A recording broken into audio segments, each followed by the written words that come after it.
Espero que se encuentren muy bien. En otro sábado, acá hablando de astronomía. Otro sábado disfrutando de esa curiosidad. Como siempre les pregunto, ¿me escuchan? ¿El audio está correcto? Ok. Listo. Entonces les recuerdo que esta clase va a ser grabada. Y de nuevo, les recuerdo, aquí tengo sus mensajes. Me gusta como hacer ese doble check. Si ustedes me ven mucho mirando ahí, es porque tengo ahí el chat. Por favor, me confirman en el chat si hay buen audio, si me escuchan. Buenas noches nuevamente, buenas noches a todos, todas que me siguen saludando. Me dicen que sí tenemos buen audio. Listo, excelente. Entonces recordemos, esta clase va a ser grabada y bienvenidos a la última clase de astronomía de este trimestre, de este primer programa, de esta clase de talleres. No es la última clase de astronomía general de este primer trimestre. Esta es la última. Hoy vamos a hacer un estilo de cierre, vamos a retomar algunos conceptos, como a ver sobre qué estuvimos hablando durante estas 12 clases. Estuvimos hablando durante 12 clases acerca de muchos aspectos de la astronomía. Antes de eso, vamos a hacer un repaso por la generalidad de la astronomía hasta la semana 13. Y les quiero recordar que al finalizar esta sesión, una vez finalicemos a las 9, se les va a facilitar un certificado simbólico. Ahí lo están viendo en pantalla. Se les va a otorgar este certificado simbólico. ¿Cómo lo pueden obtener? Al final de la sesión, perdón, les voy a facilitar un link al chat. De igual manera, en el canal de WhatsApp, del Colegio SANE, donde se pasa todos los anuncios de los cursos, ahí se les va a compartir el link.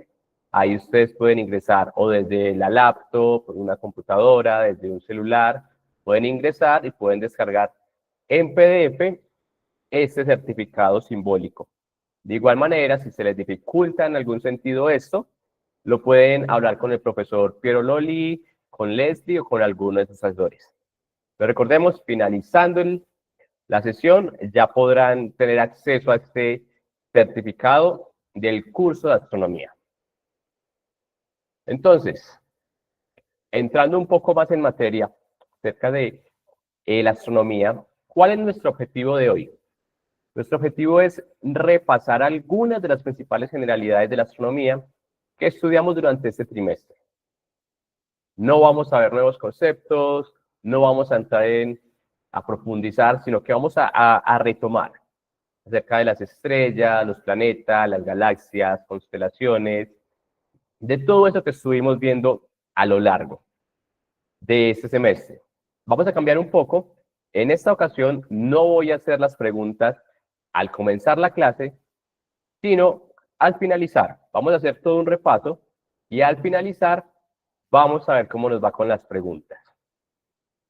¿Cuál es la imagen del día? Bueno, en esta ocasión me tomé un atrevimiento y no descargué la imagen del día de Apple, que siempre lo hago, sino que esta vez les estoy compartiendo una foto que tomé yo el día de ayer. Me encontraba en la ciudad de Carhuaz, cerca de la ciudad de Carhuaz, y con el celular de mi esposa le dije, me prestas el celular, vamos a disfrutar un poco de este cielo tan genial y tomamos estas fotos. Les pregunto, ¿quién sabría decirme cómo se llama esta mancha o esta nube que se ve en la mitad de la foto, que atraviesa como diagonalmente? ¿Quién sabría decirme cómo se llama esa mancha? A ver, los leo, las leo. Esta mancha que se ve acá en la mitad, que está cruzando, ¿cómo se llama? Una galaxia. Sí, realmente sí, sí es una galaxia, pero esa galaxia tiene un nombre bien particular para nosotros. Hemos hablado de ella, se ve como así diagonal. ¿Qué galaxia sería esa que se ve acá? Que se ve de forma diagonal, que está cruzando. Nebulosa, constelación, galaxia. A ver, sí, sí, sí, es una galaxia, pero es una galaxia. Muy bien, Pedro, Pedro Kosichi. Exactamente, esa es la Vía Láctea. Esa es la forma en la cual desde la Tierra nosotros podemos ver la Vía Láctea, como una nube, como una mancha en el cielo. Y así lo veían nuestros antepasados. Por eso es que justamente se llama Vía Láctea, porque ellos veían como un reguero de leche. Había como un reguero de leche en el cielo. Entonces se fue tomando ese nombre. Esta foto, la verdad, no es muy compleja de tomar. Generalmente los celulares tienen la opción de poner foto de larga exposición. Buscamos un lugar donde haya muy poca contaminación lumínica. Ponemos larga exposición. Mientras más exposición tenga, mejor nos va a quedar esa imagen. Y era lo que les quería compartir, para que veamos que es algo accesible para nosotros. No se requieren grandes instrumentos, no se requieren grandes inversiones para disfrutar del cielo, pero también como para tomar unas fotos que me parecen bonitas. Ahora, comencemos con este breve repaso. Hablemos de los orígenes de la astronomía. ¿Cómo surgió la astronomía? Surgió de esa curiosidad, surgió de ese interés, de las primeras civilizaciones que miraban al cielo y empezaron a usar las estrellas para orientarse. Veían las constelaciones, pero a la misma vez veían que había cambios. A lo largo de algunos años aparecían unas esferas de fuego, habían unos puntos que se movían a lo largo del cielo, a veces veían pasar unas bolas de fuego más rápido. También notaron que las estrellas como que cumplían unos ciclos, que se movían todas juntas, pero desaparecían en algunas épocas del año y luego volvían a aparecer.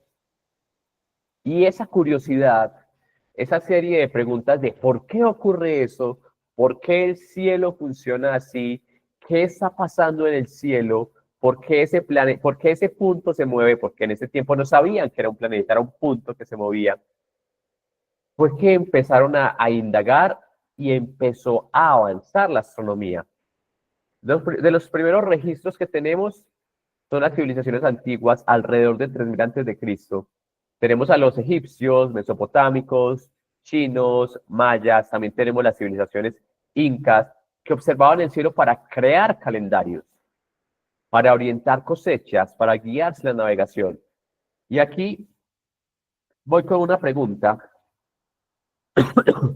De estas cuatro civilizaciones, egipcios, mesopotámicos, chinos y mayas, ¿cuál fue la primera que tuvo el calendario más próximo a los 365 días? Una de estas cuatro tuvo un calendario de 360 días, muchos años antes. ¿Cuál fue?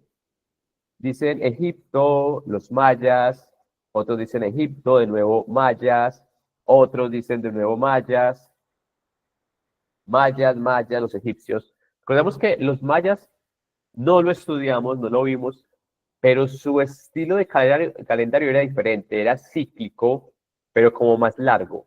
Mientras que los egipcios, como lo vimos, los egipcios fue una de esas primeras civilizaciones que tuvo un calendario de 360 días. Recordemos que ellos usaban algo llamado los decanos. ¿Qué eran los decanos? Eran grupos de estrellas que asociaban cada 10 días. Entonces tenían cada 10 días asociaban a un grupo de estrellas. Entonces pasó un primer decano, seguía un segundo decano, tercer decano, y eran grupos de estrellas que se iban moviendo. Al finalizar dividían en 36 decanos, 36 por 10, 360 días. Profesor, pero es que se equivocaron en 5 días. Sí, pero estamos hablando de que fueron cálculos hechos únicamente observando el cielo sin ningún tipo de instrumento. Eso fue un gran avance. Y de igual manera, los egipcios usaban la estrella Sirio para orientar sus cosechas. Recordemos que cuando Sirio, que es una estrella visible, es la segunda estrella después del Sol, la estrella Sirio es la más brillante en el cielo. Cuando aparecía en el horizonte, ellos sabían que era tiempo de cosechar. Luego avanzamos a la Grecia clásica. Con los egipcios mesopotámicos teníamos mucha observación, mucho manejo de información, pero poca matemática. Cuando ingresamos a la Grecia clásica, alrededor del 600 a.C. al 200 después de Cristo, ya se empezaban a hacer preguntas, pero como a ponerle algo de un fundamento más matemático, más científico. Y filósofos como Aristóteles y Ptolomeo hablaban desde la experiencia. Y ellos decían, realmente la Tierra está en el centro del universo y todo gira alrededor de la Tierra. Pero algunos otros filósofos, como Aristarco, proponían ideas más revolucionarias para el momento y decían, no, el Sol está en el centro y todo gira alrededor del Sol. Y de nuevo decimos, profesor, pero son ideas muy sencillas. Pero recordemos, ellos solo lo hacían observando. Ellos no tenían el cálculo, no tenían la matemática, no tenían la física, no tenían instrumentos observacionales. Ellos observaban y observaban y observaban el cielo y con eso hacían esas deducciones. Entonces, les pregunto acá, ¿cuál filósofo estaba en lo correcto? Aristóteles y Ptolomeo, diciendo que la Tierra está en el centro y todo gira alrededor de ellos, o Aristarco, quien decía que el Sol está en el centro y todo gira alrededor del Sol. Los leo ahí. ¿Cuál es la opción correcta? ¿La Tierra está en el centro o el Sol está en el centro? Los leo ahí, las leo. ¿Cuál es ese modelo cosmológico correcto? ¿El Sol en el centro o la Tierra en el centro?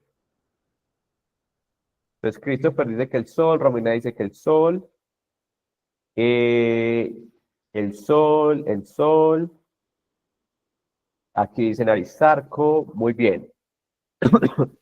Recordemos que luego, con el pasar de los años, aunque durante muchos años, durante mucho tiempo, se defendió la idea de que la Tierra estaba en el centro, porque desde la observación y la experiencia tenía sentido.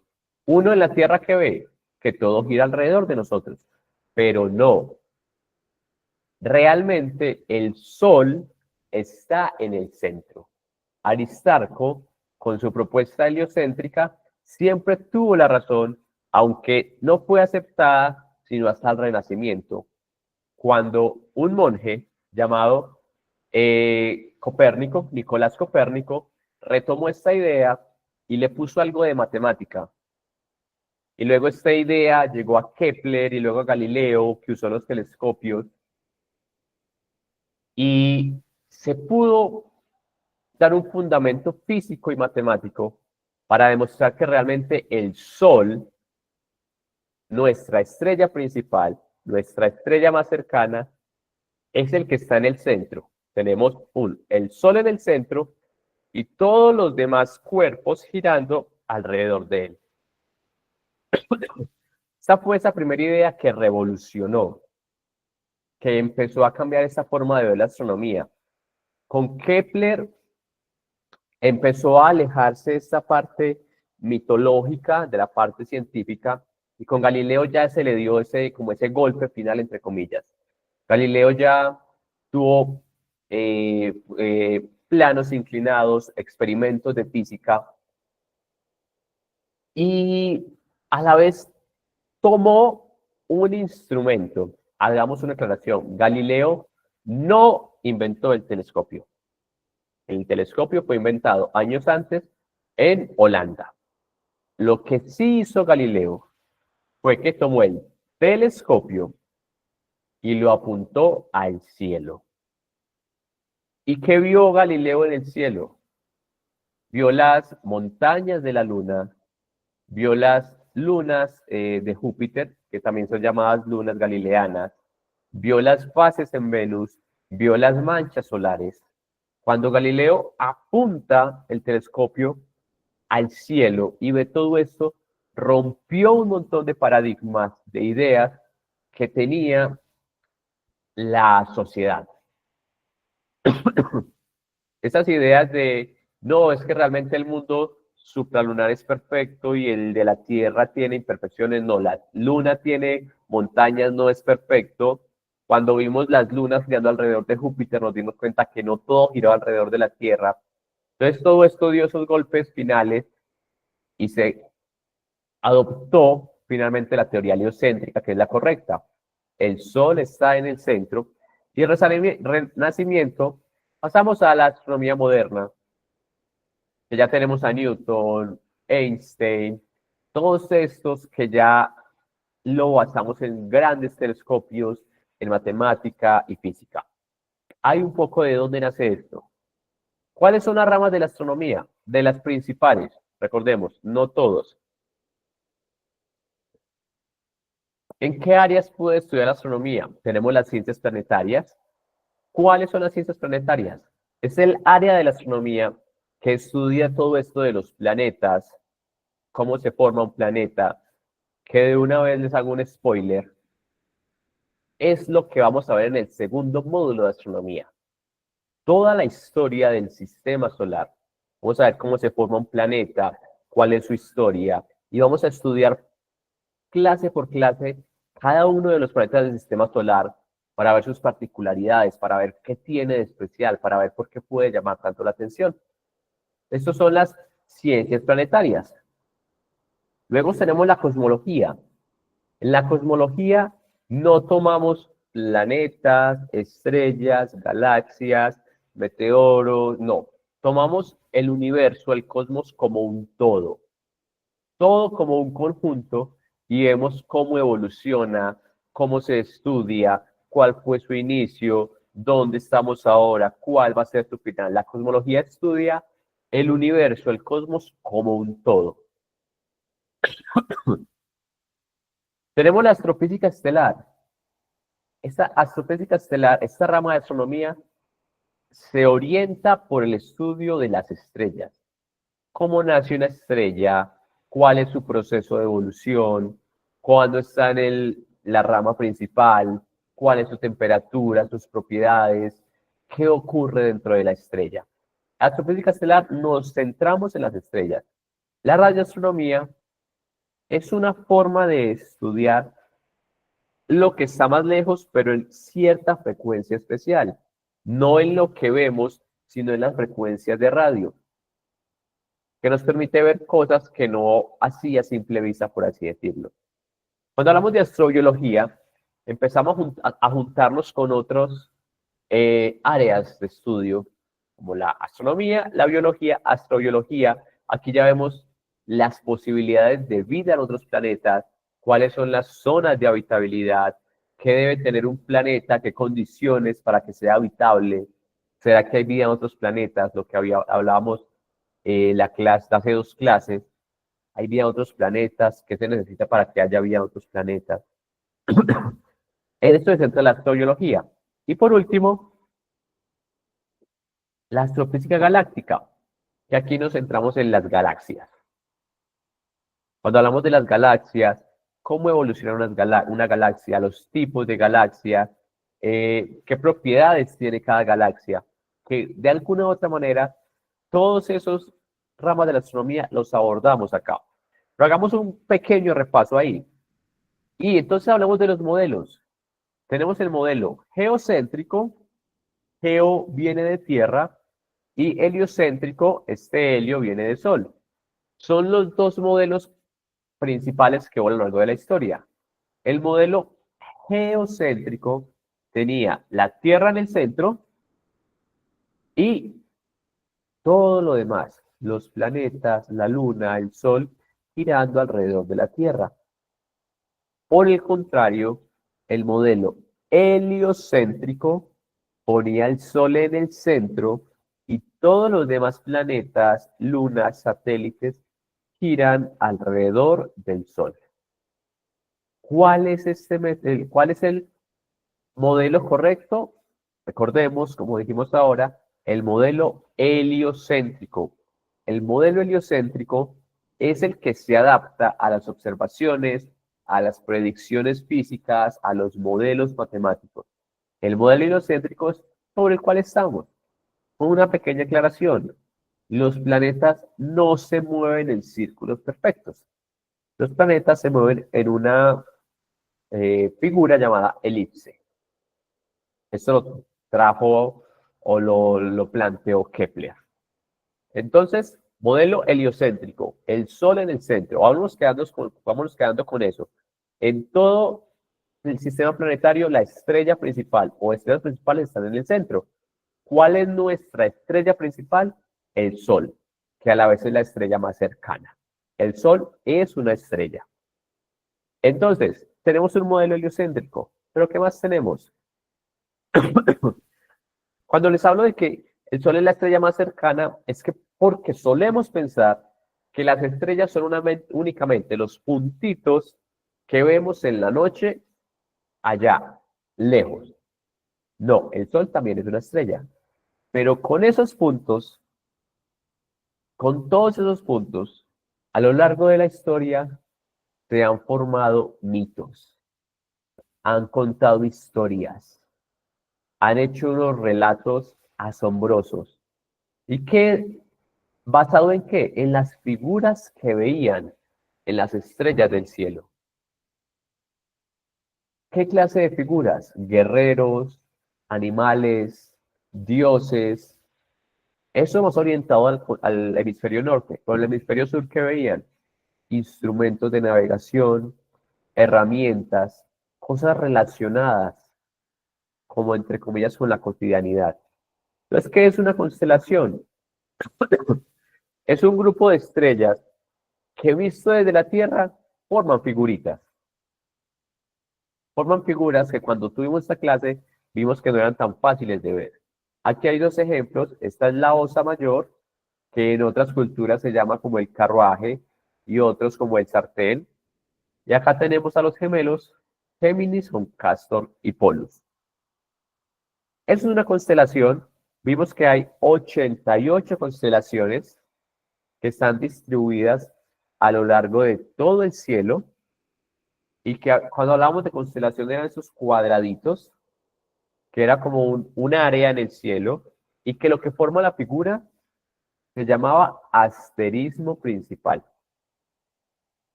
Vimos que dentro de esas constelaciones hay un grupo entre comillas más conocido.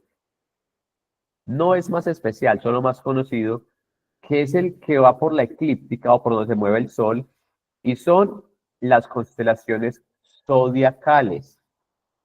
Son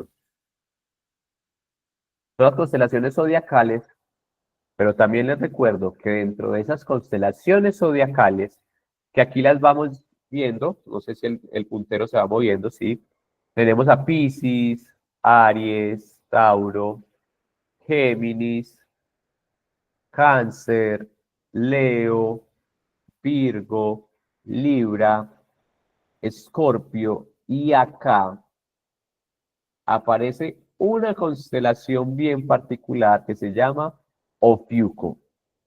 Hay una constelación zodiacal llamada Ofiuco, acá la estoy mostrando. Entonces, realmente las constelaciones zodiacales son 13. Luego tenemos Sagitario, Capricornio y Acuario. Pero les quiero hacer esa aclaración. Constelaciones zodiacales son 13. Aquí tenemos a Ofiuco. ¿Por qué se sacó Ofiuco? Porque desde el punto de vista matemático, desde los ciclos, es más fácil tener el número 12 que el número 13. Y esas son las constelaciones, grupos de estrellas que se van formando, o que formamos nosotros, porque no todos vemos la misma figura. Vimos en esas constelaciones mitos. Vimos el mito de Escorpio y Orión, el guerrero que es asesinado por el escorpión, que en el cielo, como lo vemos, uno huyendo del otro. De hecho, estos días, Escorpio está siendo visible alrededor de por ahí después de las 8 de la noche. Ya esto de las 9 está muy en el horizonte. Teníamos otro mito que estudiamos también, el de Cefeo, Casiopeia, Andrómeda, el de los reyes Cefeo y Casiopeia que solo alababan y alababan la belleza de Andrómeda, algo que no le gustó a Poseidón y manda al Kraken y luego aparece Perseo con la cabeza de Medusa y toda una serie de historias que alimentaban la mitología, la cultura, el relato y que daban vida a muchos mitos. Y todo eso en el cielo, plasmado en el cielo. Pero además de esto, vimos el sistema solar, que es nuestro sistema, nuestro vecindario, aquí donde vivimos, nuestros vecinos. ¿Y qué es el sistema solar? Un conjunto de cuerpos cuya estrella principal es el Sol. Y después del Sol tenemos planetas, tenemos lunas, asteroides, cometas, planetas enanos, polvo, gas. Y aquí lo tenemos. Tenemos el Sol, les recuerdo, el Sol es una estrella.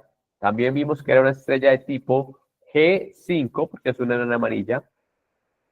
Y vimos ese orden de Mercurio, Venus, Tierra, Marte.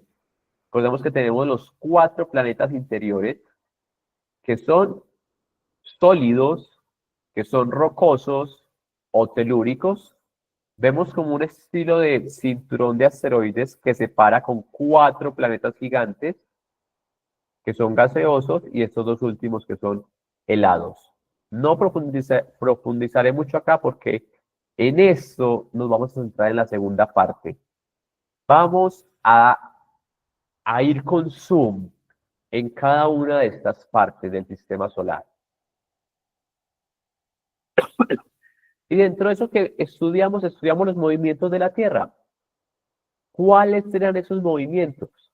Hablamos de la rotación, que es como la Tierra gira sobre su propio eje. Imagínense cuando tiramos un trompo, que un trompo gira sobre su propio eje, así, eso es la rotación. La Tierra tiene un eje imaginario y gira sobre él mismo, y la traslación, que es como la Tierra gira alrededor del Sol. Y esos movimientos a la misma vez tenían varios fenómenos. Algunos de ellos, las estaciones, teníamos los solsticios, tanto de invierno como de verano, y los equinoccios como de primavera y de otoño. Recordemos que en el hemisferio norte se cruza con el hemisferio sur. Si el hemisferio norte está en primavera, el hemisferio sur está en otoño, y de esa manera con todas. ¿Esto salía de qué? De la rotación, la traslación y el eje de rotación de la Tierra, que es de 23 grados. Y ese mismo movimiento generaba algo que siempre hemos visto, que son las fases de la Luna. fases que siempre hemos conocido, la luna nueva, creciente, luna llena, menguante y de nuevo luna nueva. Pero cuando veíamos esas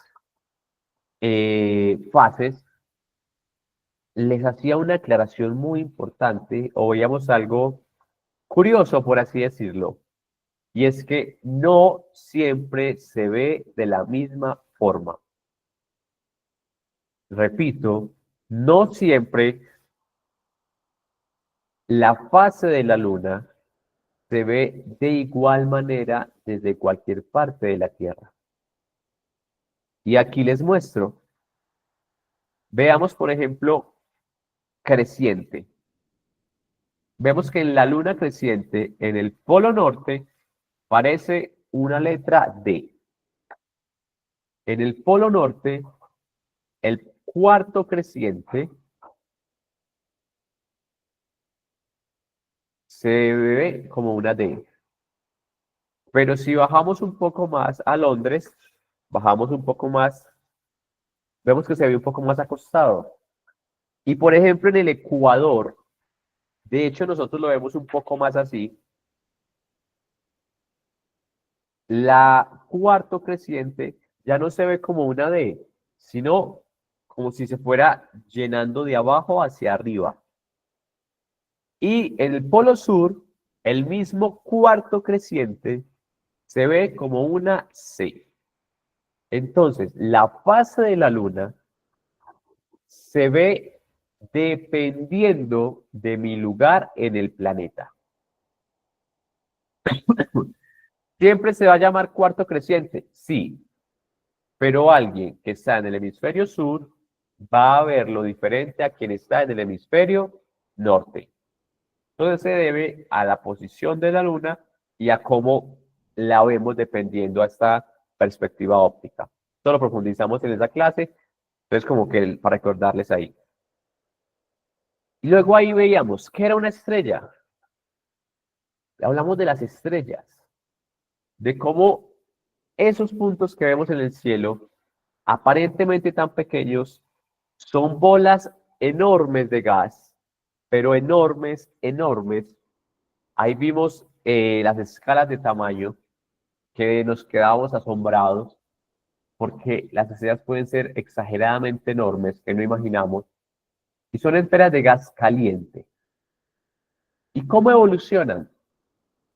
Comenzamos desde una nebulosa estelar, una nube muy grande que colapsaba por alguna perturbación gravitacional y empezaba a juntarse polvo y gas, y dependiendo de la cantidad de polvo y gas que se juntara, teníamos una estrella promedio, una estrella no muy masiva, que con los años, con los millones de años, va a ser una gigante roja, luego una nebulosa planetaria y luego una enana blanca. Por el contrario, si se juntaba demasiado gas y polvo, iba a evolucionar con los millones de años una supergigante, luego una supernova, y dependiendo de esto iba a ser un agujero negro o una estrella de neutrones. Esto era esa vida, ciclo de vida de las estrellas. Y también la clasificábamos. Las estrellas azules son las estrellas más calientes, que pueden tener más de los 30.000 grados. Las estrellas azules son las estrellas más calientes y las estrellas rojas y naranjadas son las más frías. Recordemos, aquí estamos hablando de temperaturas, no tamaños. Temperaturas. Las azules son las más calientes, las rojas las más frías. El Sol es una amarilla, una estrella tipo G. Pero luego tenemos la clasificación por luminosidad. Y ahora sí, esta ya habla de tamaños. Si una estrella tiene un 1 en su clasificación es porque es una supergigante. Una 2 es gigante, muy luminosa. Una 3 es gigante. Una 4 ya es más pequeña. Una 5 es una enana. El Sol es una enana. Y las D son enanas blancas, que es ya después de la muerte. Entonces, esta clasificación de 1, 2, 3, 4 y 5 sí habla del tamaño. Esta de colores, o OBAFGKM,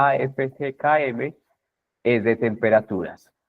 El Sol es una estrella tipo G, o sea, enana amarilla, tipo 5, una enana de secuencia principal.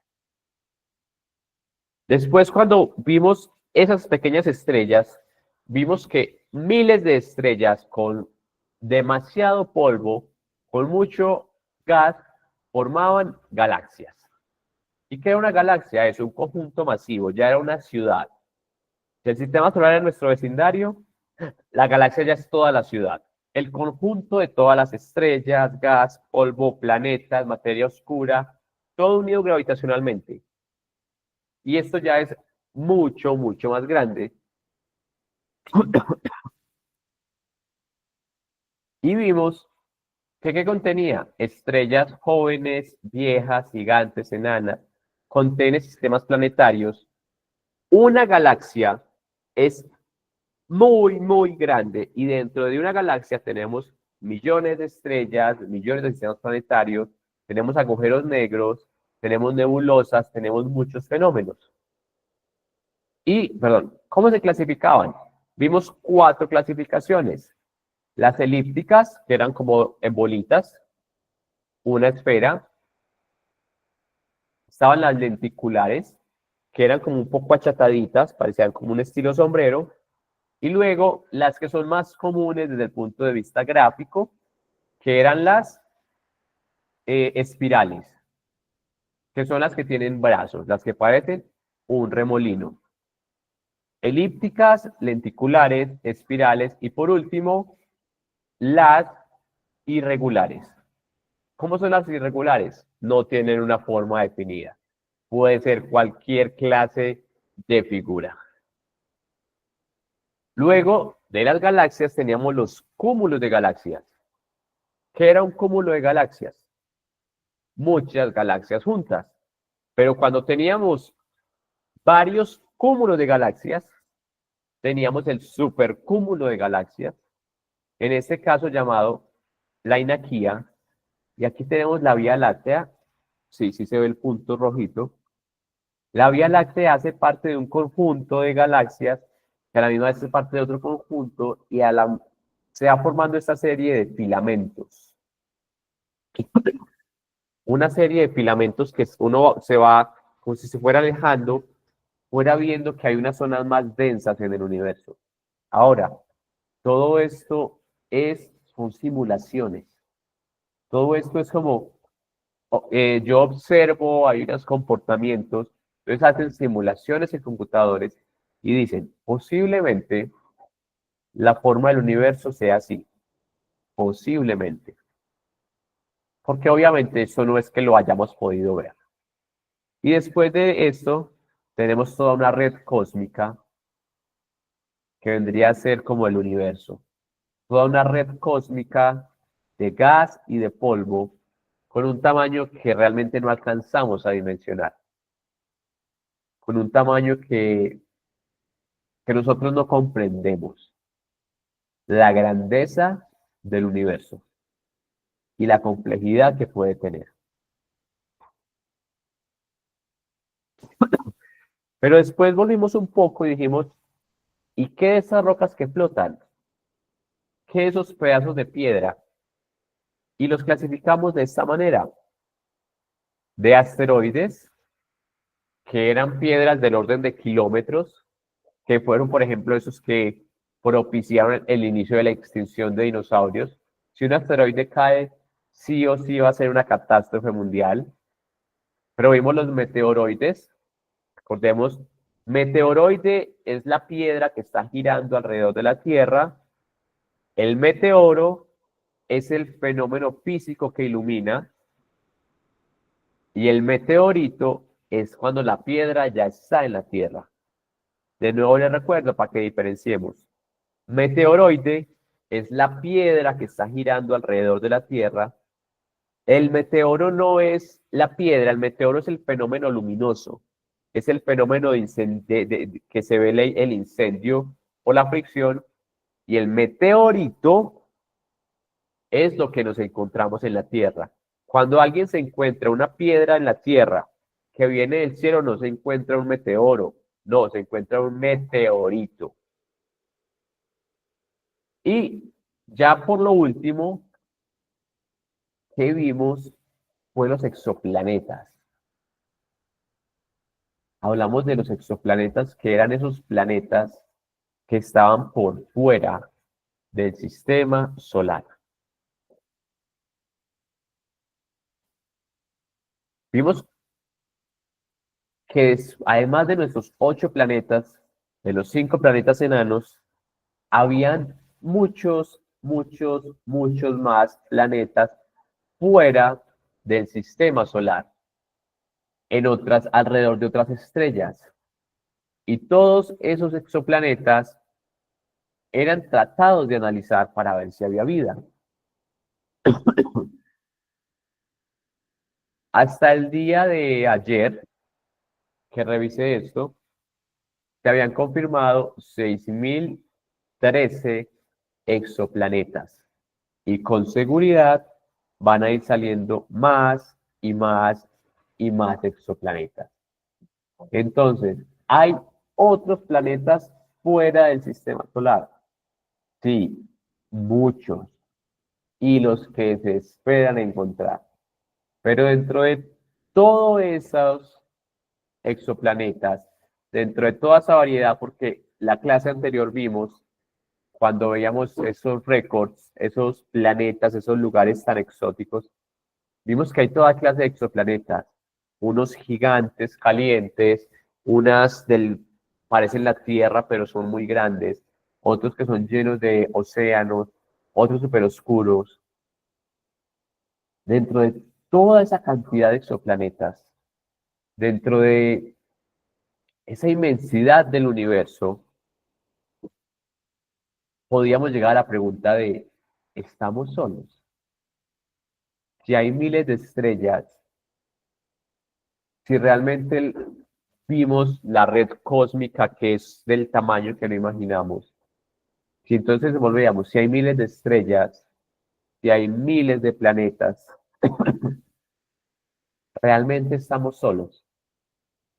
Y era lo que veíamos 2 clases atrás. ¿Hay vida en otros planetas? ¿Será que todo ese espacio, toda esa creación fue únicamente creada alrededor del hombre?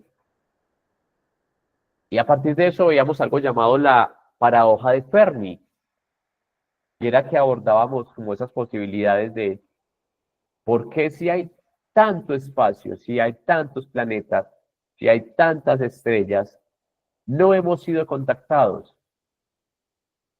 Y Fermi decía que hay muchas opciones, recordemos algunas de ellas. La primera, hubo civilizaciones inteligentes, pero se autodestruyeron. Ellos avanzaron en su forma de vida, pero se autodestruyeron. Que si vemos nuestra realidad, es muy factible. La humanidad ha estado a punto de autodestruirse y no estamos muy lejos ahora, tristemente, en esas tensiones.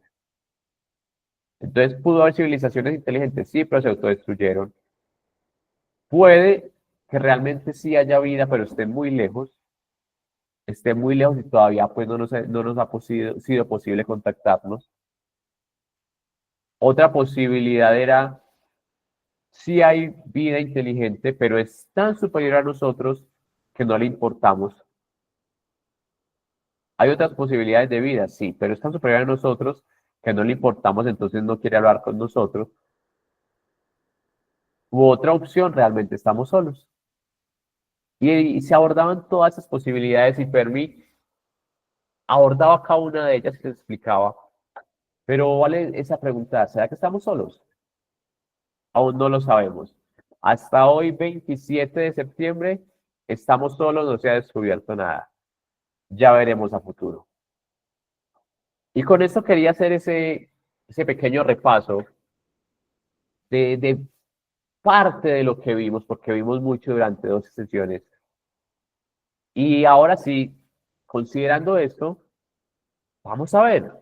Vamos a hacer un pequeño juego, una pequeña actividad de falso o verdadero. Les va a aparecer una pregunta. Tómense unos 15, 20 segundos para pensarlo, para considerar todo lo que vimos ahora. Y usted me va a decir, ¿la afirmación que tiene ahí es falsa o la afirmación que tiene ahí es verdadera? Yo los voy a leer ahí. Y eso me están llegando los comentarios. Entonces comencemos. El Sol es la estrella más cercana a la Tierra. ¿Falso o verdadero? El Sol es la estrella más cercana a la Tierra. Vemos bastante verdadero, vemos que hay un falso, falso, verdadero, falso.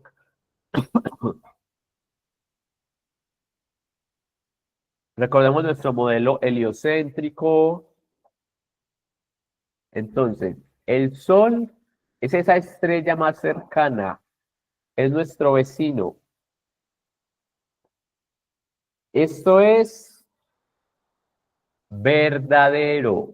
Recordemos que el Sol sí es una estrella, solo que tiene por nombre Sol. Es una estrella que le tenemos nombre propio, Sol.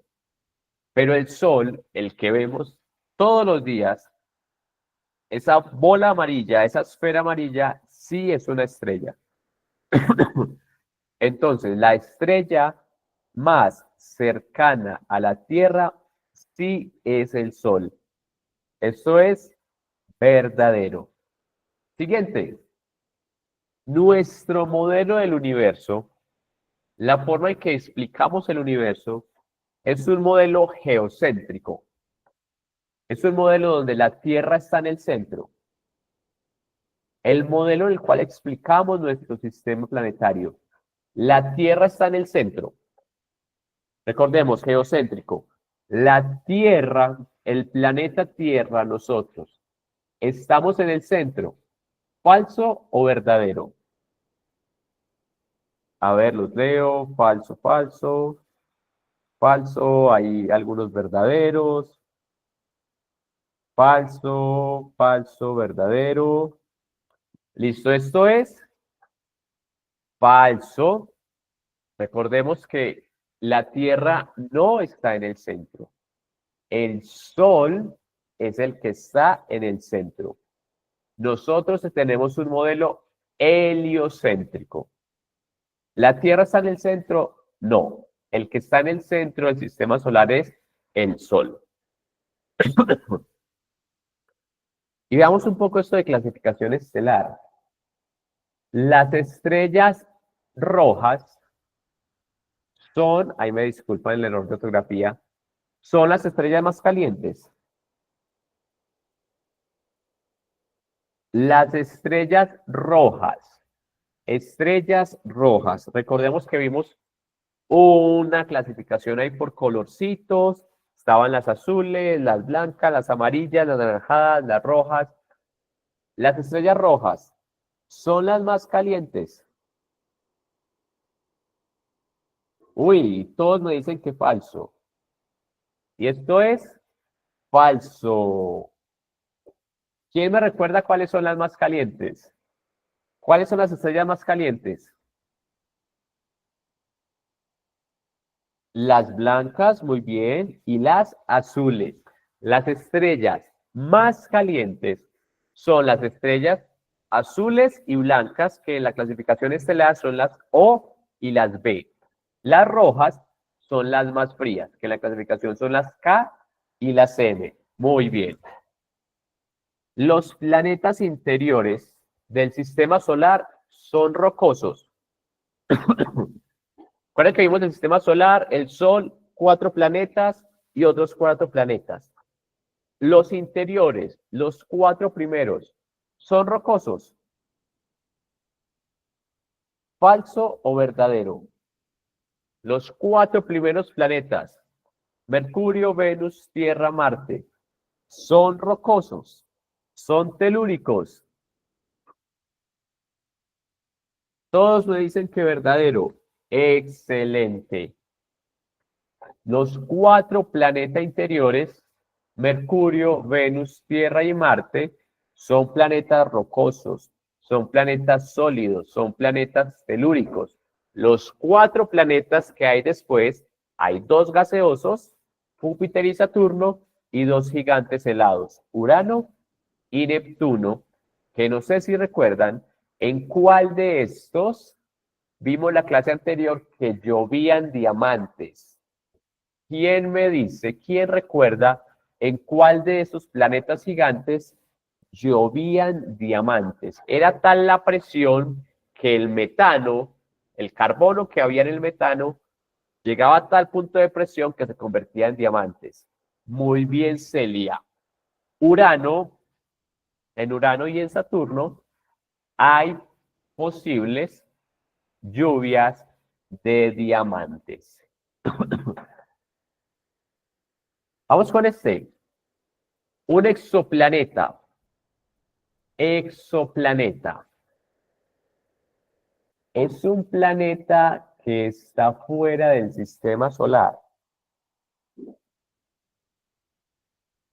¿Falso o verdadero? Un exoplaneta es un planeta que está fuera del sistema solar. Verdadero. Uy. Todos me dicen verdadero, verdadero. Hay algunos que tienen falso, verdadero. Esto es verdadero. Recordemos que este exo significa afuera, que está por fuera de el sistema solar. Exoplaneta es un sistema afuera de nuestro sistema solar. Y hasta el momento, hasta donde revisé, que fue como ayer, habían descubierto, no les voy a decir porque hay una pregunta de esa. Esto, la luna en etapa menguante. Recordemos que tenemos luna nueva, creciente, llena, menguante. Se ve igual desde cualquier lugar de la Tierra. La luna en etapa menguante. ¿Será que se ve igual desde Londres, Buenos Aires, Bogotá, Huaraz, Polo Norte? Falso, falso, falso. Uy, leo bastantes falsos, leo muchos falsos. Excelente. Esto es falso. Recordemos que la fase de la luna, la etapa de la luna, depende, se va a ver dependiendo mi posición geográfica. Cuando hablamos de menguante, en algunos lugares va a comenzar viéndose una C, en otras va a empezar a verse como que llena desde arriba hacia abajo y en otros va a empezar a verse como una D. Recordemos que esto depende totalmente de mi posición geográfica. Recordemos la diferencia entre meteoroide, meteoro, meteorito. Un meteorito es una roca que ya cayó a la superficie de la Tierra. ¿Verdadero o falso? Un meteorito, recordemos, tenemos el meteoroide, tenemos el meteoro y tenemos el meteorito. Un meteorito es una roca que ya cayó a la superficie de la Tierra. ¿Verdadero, verdadero, verdadero, verdadero? Verdadero. Recordemos que el meteorito ya es la piedra que pasó la atmósfera y cayó en la Tierra. Meteorito, la roca que está en la Tierra. El meteoro es el fenómeno luminoso y el meteoroide es la roca que todavía está girando alrededor de la Tierra. Y esta, para ir terminando, actualmente se han descubierto menos de 1000 exoplanetas. ¿Esto será falso o verdadero? Actualmente se han descubierto menos de 1000 exoplanetas. Vemos verdadero, hay falso, falso, falso, algunos verdaderos. La mayoría ponen falso y esto es falso. Recordemos, como les comentaba hace unos minutos, que como anteayer revisé, se habían descubierto 6013. Van más de 6000 exoplanetas descubiertos. Quiero que finalicemos con estas preguntas. Ya no son falso o verdadero. Muy bien, Catherine, que puso ahí 6013. De todos estos datos que vimos, de todos estos aspectos que abordamos, ¿cuál fue el dato que más nos sorprendió? ¿Cuál fue ese dato que más les gustó, que más los puso a pensar, que más los hizo reflexionar? Aquí ya no es un falso o verdadero. A María le sorprendió saber que hay más de 5000 exoplanetas. Son difíciles de encontrar, sí son difíciles de encontrar, pero ahí vamos avanzando en la instrumentos de observación. Gracias, María Magdalena, por compartirnos los meteoritos, las galaxias. María Magdalena nos da una segunda opinión y dice que el tamaño, que la forma del universo, que hay muchos más planetas y posibilidades de que haya vida en otros planetas, ¿sí? Lo vimos cuando hablábamos de la zona de habitabilidad. Algunos sorprendió las galaxias, los meteoritos, el planeta que llueve vidrio. Exacto, la clase anterior hablamos de un planeta donde llovía vidrio. La clasificación de las estrellas, recordemos que hay dos clasificaciones principales, por calor, que va de azul a rojo, y también por tamaño, que va de 1 a 5. Y les quiero recordar, en este momento, les voy a compartir al chat el link donde ustedes van a poder acceder al certificado eh, simbólico. Recuerdo que eso es un certificado simbólico acerca de astronomía. Copiar el enlace. Aquí les estoy copiando en el chat. Ok, un momento, por favor.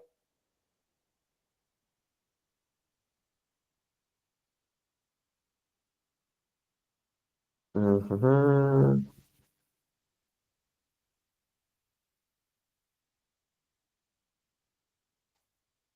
Ahí les estoy copiando en el chat. ¿Me confirman, por favor?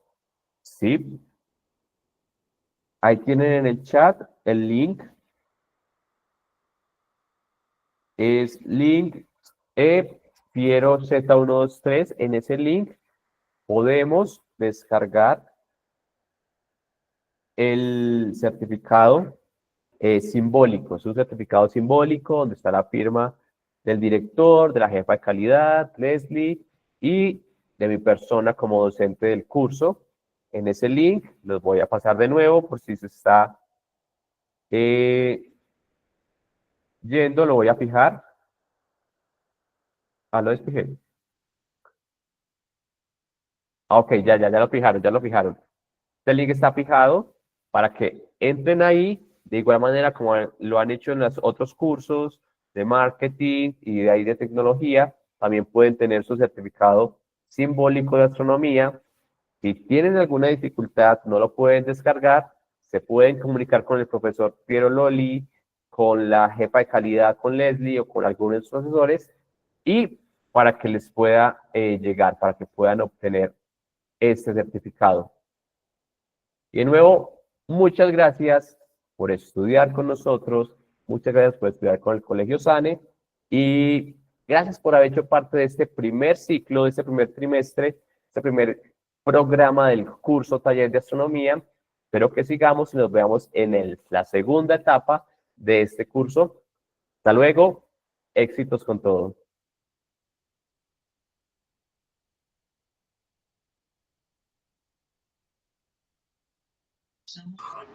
Hasta luego, Hasta luego, profesor. profesor. Hasta luego, profesor. Cuídese. Hasta luego.